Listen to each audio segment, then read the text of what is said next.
Deputado, conversando com alguns analistas políticos, eles falam assim, é preciso reorganizar a direita. Até analistas mais de esquerda falam, tem que reorganizar a direita. Você colocou aqui que nós queremos ocupar esse espaço da direita. Da direita ou da extrema direita? Porque há muita acusação em relação ao MBL e até você de que vocês são extremistas, extrema direita. Olha, nós não somos extremistas porque, na minha avaliação, quando você coloca que uma pessoa é de extrema esquerda ou é de extrema direita, isso pressupõe que ela defende a aniquilação dos seus inimigos e que o pensamento dela seja hegemônico numa ditadura. É isso que me vem à cabeça quando se fala em extremismo. Não é o que nós defendemos. Agora, nós somos radicais. Por quê? Porque nós acreditamos que o Brasil precisa de mudanças radicais. Porque a gente acredita que nos últimos 40 anos, aliás, nós não acreditamos, é a constatação de um fato. Nos últimos 40 anos, nós ficamos legados à miséria, à mediocridade, né? Nós tivemos grandes períodos de queda e alguns períodos de crescimento medíocre. Então, assim, a minha geração, ela não consegue comprar um apartamento, ela não consegue comprar um carro. Ela, assim, do ponto de vista patrimonial, a minha geração está pior do que a geração dos meus pais. Porque o meu pai, quando era criança, ia lá, criava pintinho, vendia na feira, plantava, vendia, depois ali tinha uma minha família tinha enfim, uma roça ali no Itaim Paulista e se virou dessa maneira, cresceu, conseguiu comprar uma casa, conseguiu comprar um carro. Hoje, mesmo tendo uma profissão, minha geração, mesmo tendo profissões menos penosas, por assim dizer, do que trabalhar numa roça sem esgotamento sanitário, não consegue comprar as mesmas coisas. Então, assim, e quando a gente compara com os outros países emergentes, nós ficamos muito para trás. Os outros países emergentes tiveram crescimento de 100%, 150%, o Brasil teve de 30%, de 40%, né? Nós ficamos muito para trás e um exemplo que eu costumo dar nesse período de 40 anos, um chinês, cada 100 reais que um brasileiro ganhava, o chinês ganhava 8. 40 anos. Hoje, cada 100 reais que o brasileiro ganha, o chinês ganha 110. Saiu, olha quanto é grotesca essa proporção. Então, nós somos radicais sim, porque nós vivemos hoje numa situação de extrema miséria, de um país extremamente pobre, mais pobre do que as pessoas imaginam. Quando você vai conhecer o Brasil profundo e quando você vai entender fora de uma bolha de classe média como vive a maior parte dos brasileiros, você chega à constatação de que nós somos um país miserável. Nós somos um país em que, do ponto de vista de esgotamento sanitário, nós vivemos num período medieval ou até pré-medieval, porque Roma ainda tinha bons aquedutos, né? Então, realmente nós vivemos numa situação que exige radicalismo para ter mudanças significativas. Porque as soluções que nós tivemos, por assim dizer, de centro, foram remendos, né? Remendos que não solucionaram estruturalmente o problema do país. Então, hoje nós somos reféns do crime organizado, 40 milhões, como que não dá para ser radical quando 40 milhões de brasileiros estão sob o domínio de facções criminosas? Quando o Estado paralelo do Rio de Janeiro é o governo oficial, porque o Estado oficial é o crime, o tráfico e a milícia, né? Quando o Tribunal do Crime é mais respeitado pelas pessoas do que o judiciário brasileiro. Porque, coisa que eu escuto corriqueiramente, olha, pelo menos no Tribunal do Crime, o pedófilo ele é morto. Né? No sistema brasileiro, em 10, 15 anos, ele é solto e volta a conviver em sociedade. O maníaco que foi com uma submetralhadora dentro de um cinema e matou várias pessoas, ele está solto hoje frequentando cinemas. Sim. Então, assim, nós chegamos num nível de descredibilização das instituições em que as pessoas já não levam mais o Estado brasileiro a sério.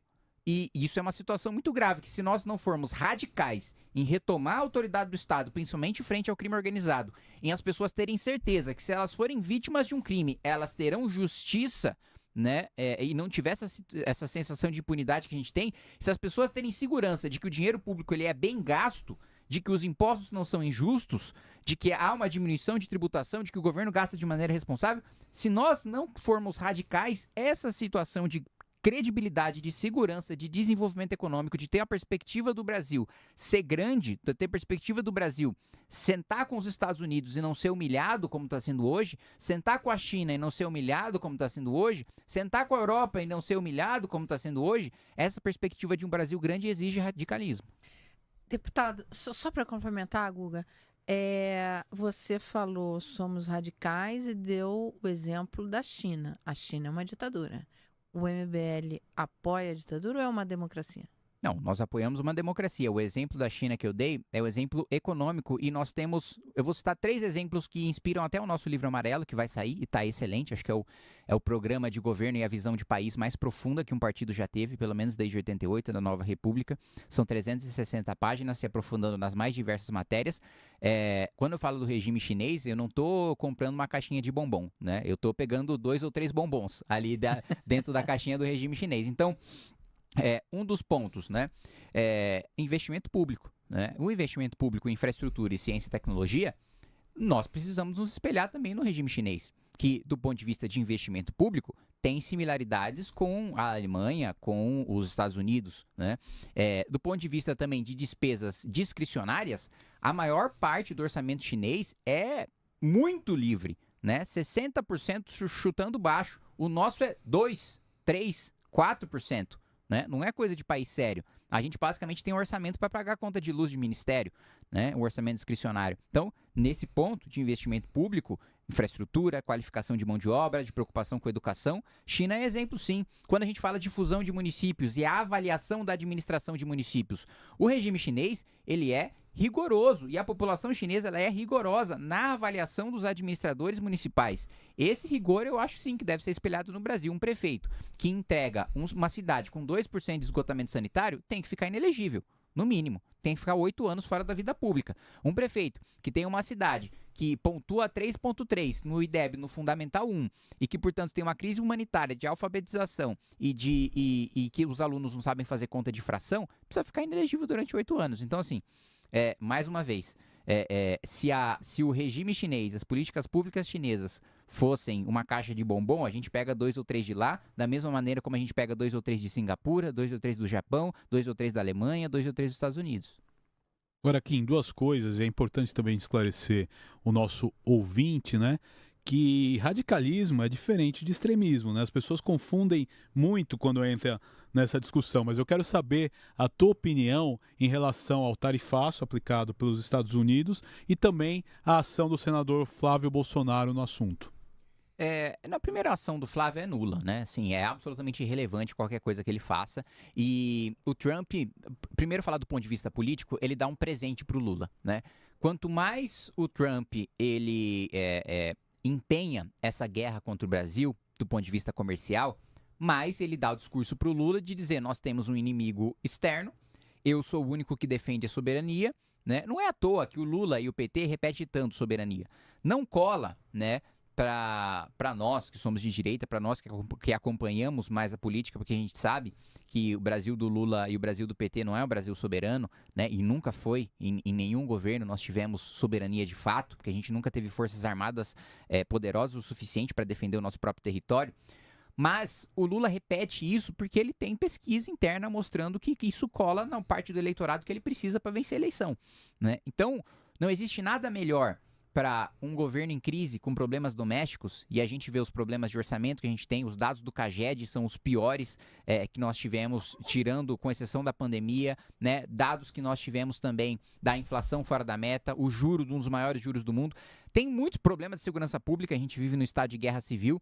Tudo isso, a partir do momento que o Lula tem um inimigo externo, ele desvia a atenção dos problemas domésticos e ele cria, de certa maneira, um sentimento que não se estende a toda a população, mas a boa parte dela, de união nacional contra o inimigo externo. Isso aí vem desde 1984, né?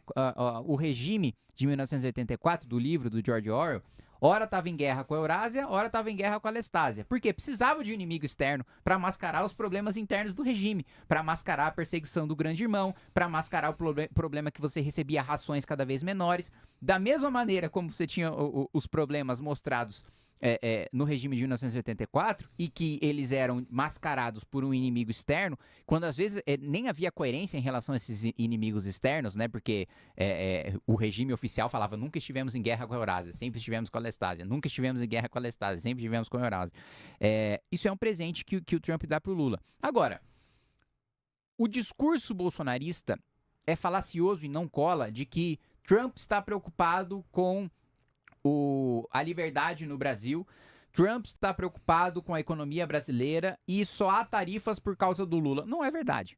Há tarifas porque interessa para o Trump, né, atender o lobby da indústria nacional dos Estados Unidos e impor tarifas, e do agro, principalmente americano, e impor tarifas contra o Brasil. Da mesma maneira que interessa para o Xi Jinping impor 55% de tarifa sobre o nosso gado, né? E da mesma maneira que interessa para a União Europeia, né, atrapalhar o acordo de livre comércio para impedir que o nosso agro também exporte para a Europa. Então, a gente precisa entender que não existe nenhum líder estrangeiro que se preocupe com o Brasil. E da mesma maneira que o líder brasileiro não precisa se preocupar com os outros países. A gente tem que defender primeiro o nosso interesse nacional, né? Agora, há uma incompetência por parte do Lula nas negociações? Existe. Existe pouco esforço, existe... Porque a partir do momento que o Lula usa o Trump como palanque para vencer as eleições internamente, ele prejudica as nossas relações com os Estados Unidos, né? Porque aí o Trump também não vai ficar apanhando calado, vendo o Lula utilizando ele de palanque para o seu próprio país. Aí o Trump vai fazer o movimento inverso. Ele utiliza o Lula de palanque para fortalecer sua posição, né? O Trump passou por uma eleição difícil, das midterms ali, né, das eleições de meio de mandato, e periga, né, impor uma derrota significativa para o Partido Republicano na próxima eleição, que ainda não se sabe qual que é o candidato que ele vai apoiar, mas a base republicana está frágil. Então, da mesma maneira como o Lula usa o Trump para mascarar sua fragilidade dentro do Brasil, o Trump também utiliza o Lula para mascarar sua fragilidade dentro das eleições americanas e do Partido Republicano. Então, não existe, e não vou cair na ilusão de que Flávio ou Lula estão defendendo o interesse nacional. Os dois, de um lado ou de outro, só querem utilizar a guerra comercial como palanque. Aí o interesse nacional vai para o buraco. Deputado, você, Renan Santos, batem muito em Flávio Bolsonaro. É possível ter votos nessa eleição sem o eleitorado de Bolsonaro? É que o eleitorado do Bolsonaro, ele não é bolsonarista, né? Existe a maior parte do eleitor do Bolsonaro, ele faz voto útil contra o PT, né? Ele não vota porque morre de amores pelo Flávio. Ele vota porque acha que ele é a opção mais viável por estar hoje na frente das pesquisas para derrotar o PT. Então, não é possível a gente vencer as eleições sem o eleitorado que hoje declara o voto no Flávio Bolsonaro. Agora, isso não significa que nós pretendemos, digamos assim, vencer esse eleitorado com a estratégia de submissão do Zema ou do Caiado, que sempre foram governadores que nunca deram um pio contra o Bolsonaro. Houve só um momento em que o Caiado, durante a pandemia, fez uma crítica ao Bolsonaro, mas logo depois baixou o tom, né? Então os dois nunca fizeram questão de marcar qualquer posição em relação ao governo do Jair.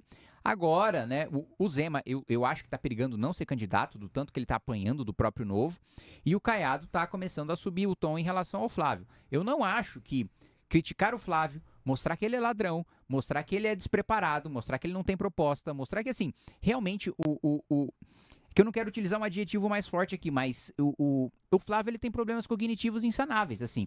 Ele tem uma dificuldade de construção de raciocínio, ele tem uma dificuldade de expor qualquer ideia. Primeiro, ele não tem ideia. Se ele tivesse, eu duvido da capacidade dele de explicar essa ideia.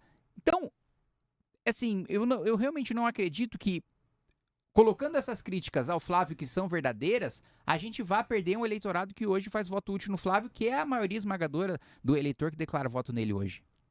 Então você tem essa análise, que o eleitor que declara voto no Flávio, ele não é de raiz bolsonarista, ele vota pelo voto útil, você tem essa visão? Tem, perfeito, assim, tem pesquisas, eu acho que a que saiu antes do Poder 360, acho que foi a Quest, né? Quest mostrou, ontem. Acho que tinha 30%, salvo engano, do eleitorado que não queria nem Lula nem Bolsonaro. Agora, um outro dado, né, do Poder 360 é de que 17% do eleitorado escolheu o seu candidato por rejeitar o outro, né? Não por gostar do seu. Então, assim, a gente tem vários dados de várias pesquisas e movimento em rede também, que a gente considera bastante, que mostram que existe um eleitorado muito aberto a substituir o Flávio como candidato, que se nós mostramos que a gente tem a capacidade não só de derrotar o Lula, mas de, diferente do Flávio, fazer um governo que vai transformar radicalmente o nosso país, e não só fazer remendos, e não só evitar temporariamente que a esquerda fique no poder, isso acho que empolga. Porque eu não vejo hoje ninguém batendo no peito e falando, é isso aí, eu apoio o Flávio é demais, ele vai promover uma grande transformação. Não, eu vi o cara falar, você apoia quem? Eu falo, o Flávio. Eu falo mais alto, o Flávio. Né? É um negócio envergonhado. Ninguém tem orgulho de apoiar o Flávio. Né? E o apoiador do Renan, ele tem muito orgulho. Ele bate no peito, ele quer virar o apoio do pai, do tio, do filho, do primo. Várias pessoas que eu vejo, e eu tenho feito eventos em todo o país, que aliás, esse é um ponto curioso também. Eu só parei para fazer pré-campanha para mim agora, porque o resto eu passei rodando o Brasil, fortalecendo o partido nos estados e também fazendo pré-campanha para o Renan. Mas todos os lugares que eu passo, em que nós temos os nossos congressos, nós não estamos só conversando, dialogando com a nossa própria militância. A nossa militância tem trazido pessoas que nunca estiveram abertas a nos ouvir.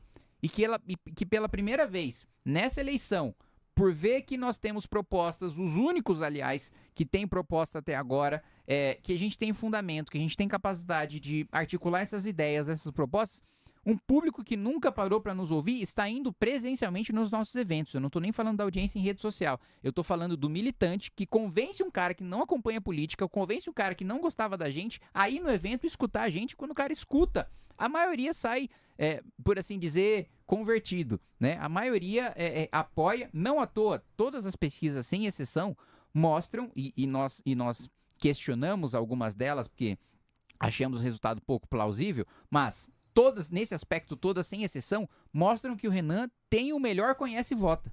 Né? Todas, sem exceção, mostram que, quando você compara o nível de desconhecimento com a intenção de voto, o maior conhece e vota é do Renan Santos. Né? Ele é muito menos conhecido que o Zema, muito menos conhecido que o Caiado, e ainda assim, ou ele empata ou ele está na frente. Né? A de hoje ele estava na frente no Poder 360, o que mostra um potencial de crescimento muito grande. Quando tiver debate na televisão, e todos os sinais que a gente recebe é de que o Renan será chamado, o nível de desconhecimento dele, que é 80, 70, vai a 15, 10.